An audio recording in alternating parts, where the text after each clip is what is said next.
Hello everyone, it's Annie and I'm here with my Christmas plus a couple months book haul.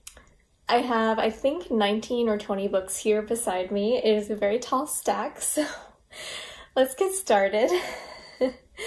First, I got this from second sale. This is Grace of Kings by Ken Liu. I am so excited to start this trilogy, fantasy trilogy, Dandelion Dynasty. I've heard such great things about this. So it is about two men called Kuni and Mata who become fast friends, but they're very different from each other, and they're like, there's political intrigue and stuff. I don't know. I don't really know much about the plot. It is extremely long.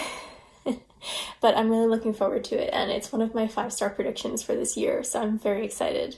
Okay, so then I have the duology of Crown Chaser and Throne Breakers by Rebecca Coffindaffer. I hope I'm pronouncing that right. I was actually sent these by the author because I won a giveaway, and I was flabbergasted because I didn't know I was getting both of them. It was so nice, such a nice surprise, and it also came, first of all, with these amazing character cards. Like, I don't even know the characters yet, and I already love them. And the books were signed, which is very nice. I love her little note. It's so cute. And I just absolutely adore these covers too. They're so beautiful. Oh yes. It comes with this sticker, which is so cool. I don't know what that means yet, but I'm sure I'll figure it out when I read it. And chart a new course. So cute. This is so exciting. These are also one of my 5-star predictions for this year. I'm so excited. It is a YA sci-fi about the niece of like a powerful man in the empire that she lives in, but she doesn't want to inherit his power. She wants to go off on her own and do her own thing, and then she ends up having to take part in this competition called the Crown Chaser, and whoever wins gets the power, and like she's kind of forced into it or something like that, and it just sounds awesome. I'm so excited for these. And then I have a few books that I got from the BookTube Secret Santa that I participated in. First, I got We Are Not Free by Tracy T. I have really been wanting to read this. This is a YA book, and it says, all around me, my friends are talking, joking, laughing. Outside is the camp, the barbed wire, the guard towers, the city, the country that hates us. We are not free, but we are not alone. This is inspired by the Japanese internment camps in America during World War II. I don't know much about it other than that, except that it's a National Book Award finalist. It won a lot of stuff, you know. It looks amazing. It looks like something that I would absolutely love, and it looks like it's going to be a powerful read, so I'm very much looking forward to this. And also from the Secret Santa, I got Empress of Salt and Fortune, which is one of my favorite books of all time. I love the series of novellas so much. It is sapphic, and it centers on a non-binary person who goes around with their talking bird and collects stories from around the kingdom that they live in, and this is such a beautiful story. I also love the sequel, When the Tiger Came Down the Mountain, and I cannot wait. There are more novellas on the way in the same series, so I just love this so much, and I'm so excited to finally own it. And the last one from the Secret Santa is Loveless by Alice Oseman. I am so excited to have this. Thank you so much. I'll link her down below, my Secret Santa. Thank you so much. This is obviously the Ace Rep book, which I am so excited to read. It's about a girl who is going on to college and basically trying to find herself and discover her sexuality, and it sounds amazing. I've heard such great things. I really have to read this really soon. So then I got this book from second sale. I am so excited because this is for my book club, Found in Translation, that I do along with Noelle from Noelle 7 Pages and Brittany from Literarily Smitten. That is so hard to say. This is our February pick, Small Country, and don't mind this. This was a library copy from second sale. It's a little beat up, but I got it for like $3. So I took the library stuff off and it's perfect. I'm so happy to own this. And this is by a French Rwandan author, I think, about a young boy who is going through the Rwandan genocide and has to move to Burundi and all of this stuff during the 90s, and it just sounds so interesting. This is by a French author in translation, so I'm very excited to read this for the book club. And then I treated myself to some books on Depop, and I had to get the Owl Crate edition of The Ones We're Meant to Find. You all know by now that this is one of my favorite books that I read in 2021, and this purple and pink edition of the cover is just stunning. I absolutely love it, and the end pages are so pretty, and look at this! Look at the naked hardback. Oh, it's so beautiful. Oh my gosh, I couldn't resist.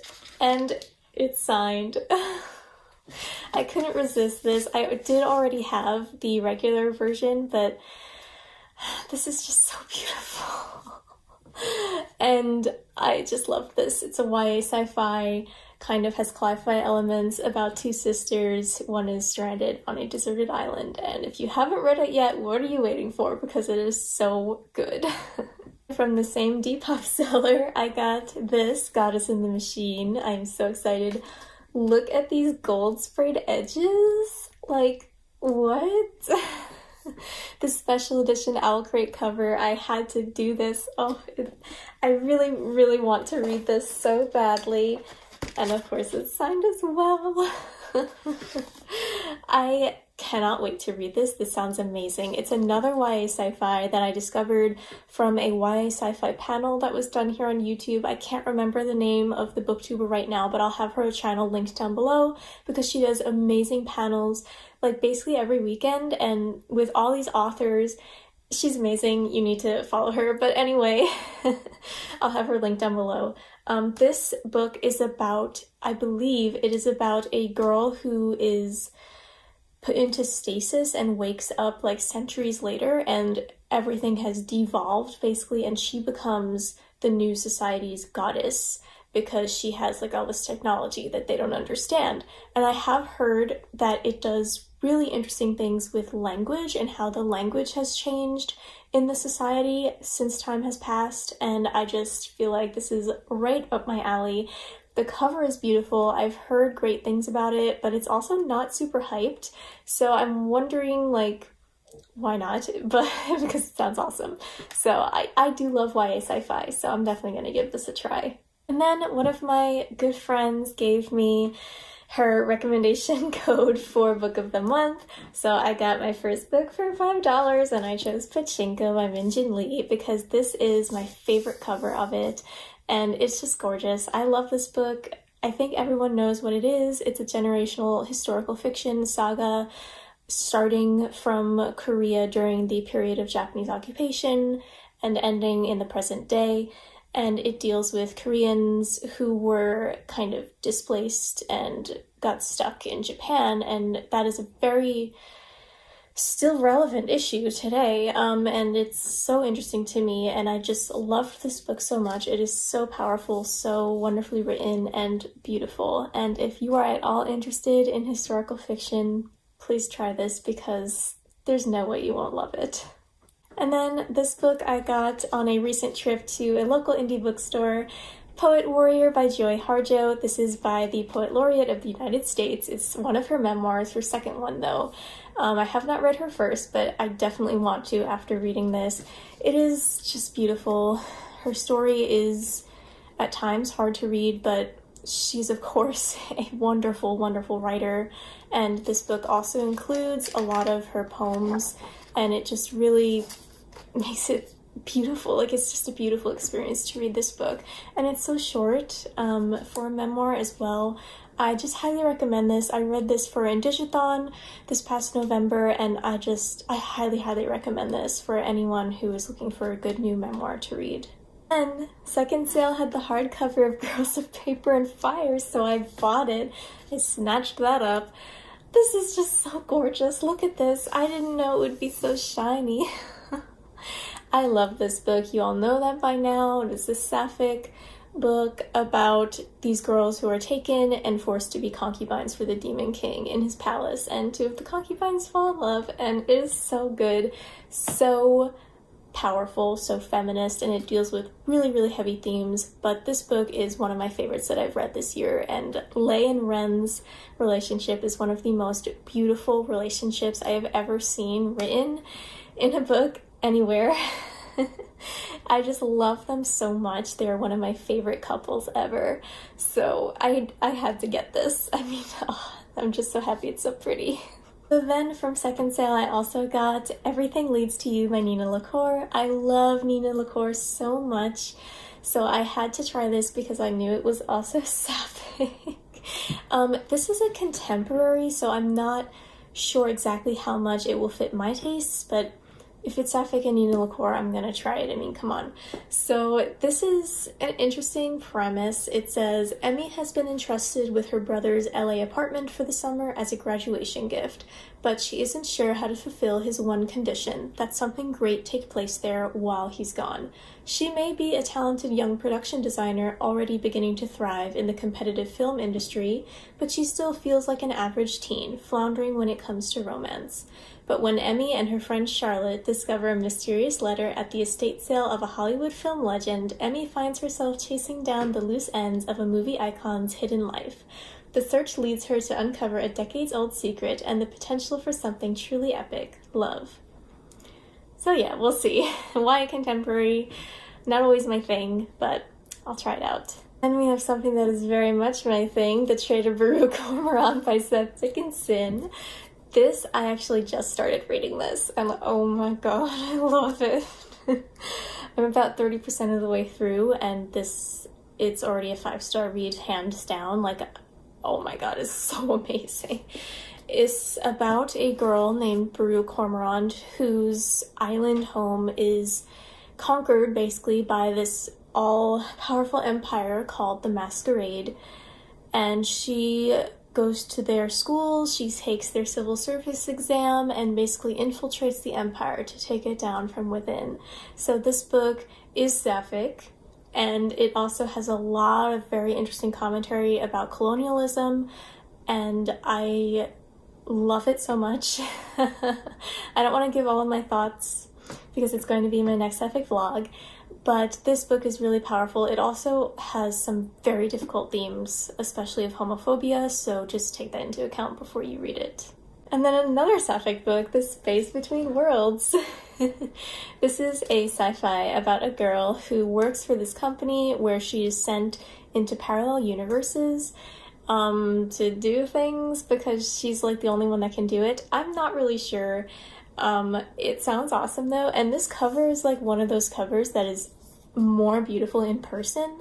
Like if you look at it on a screen, it's not as beautiful, but it's really nice in person. And I got this from second sale, and it's like in absolutely perfect condition, so I'm so excited for that. This just sounds right up my alley. I mean, I think we all know by now, I will read anything that is sapphic sci-fi. So yeah, we'll see how this goes. And then another sci-fi I got is To Like the Lightning, which I got from second sale as well. My sister just read this and enjoyed it. It has a very long and convoluted synopsis plot, but I've heard such great things about it. It gives me ancillary justice vibes. The cover is gorgeous, and I've heard that the world building especially is really, really well done, and that it also has some queer elements. So it says that the world into which Mycroft and Carlyle have been born is a hard-won utopia built on abundance, but also on mandatory systems of labeling all public writing and speech. What seems to us normal gender distinctions are now taboo, and most of the world's population is affiliated with globe-girdling clans of the like-minded, whose endless competition is managed by all-powerful technocrats. To us, it seems like a mad combination of heaven and hell. To them, it seems like normal life. So, yeah, I mean, the world building just in that paragraph alone is like, okay, like, amazing. So, I have a feeling I'm really gonna like this one. three more. Very heavy one. Upon a Burning Throne. This, I've heard a lot of people on BookTube talk about this, and then it kind of like dropped off, and I haven't heard as many people talk about it. This is a very large high fantasy book based on Indian mythology, and it has some interesting ratings. I think it's because it's very graphic. I've heard that this is really, really violent, which I find that, you know, I'm not opposed to that in my high fantasy. I don't know much else about this. I'm planning on going into it without really knowing much. The cover is gorgeous. I just really hope I like this. This was a gift from my mom. Thank you. I am really not sure what this is about, except that I've heard that it's really good and really violent, so we'll see. Okay, so the next one is a gift from my sister for Christmas, Synopticon, which is a book I recently read that is a collection of Chinese translated sci-fi short stories, and it was so good. I really, really enjoyed this anthology. It was something I'm not sure I would have picked up a few years back, but I'm so glad I did. All of these stories were so unique and just like blew my mind. A lot of them started and I thought I knew where they were going, and then they went in like totally different directions. So that was really, really cool. And the translations were masterfully done. I really enjoyed this. The only thing is that some of the stories were a little bit sexist, but in my opinion, the ones that weren't kind of overcame that issue. They kind of balanced it out, and just the sheer amount of creativity in this one little book is just astounding. So I do highly recommend checking this out. The last book is After Love. I bought this for myself as a gift to myself for reaching 50k words in my draft that I am writing. This is the Fairy Loot Special Edition with a special edition cover and pink sprayed edges, and it's signed by the author. I'm a little bit obsessed with getting these special editions off of Depop, if you couldn't tell, but I am so excited. I mean, this cover alone is just, even if I don't like the book, the cover's enough for me to have spent whatever I spent on it. Like, it's just gorgeous. So this is about a girl named Ash who I believe dies in a car accident, and she is sent to the afterlife. And I just realized this would fit the prompt the afterlife prompt in Pop Sugar, the Pop Sugar challenge. Okay, we're getting off topic. She dies and she is invited to become a Grim Reaper in the afterlife, but she can't forget her first love named Poppy, and she'd do anything to see her again, dead or alive. Yeah, that sounds awesome, doesn't it? Like, I am just so excited to read this. I mean, it's gonna be right at my alley. I know I'm gonna like it. And that is it for this book haul. Thank you so much for watching. I hope you enjoyed. Let me know if you got any books for Christmas, or if you've read any of these books that I talked about. I'd really like to know your opinions. So thank you again for watching, and I'll see you next time. Bye!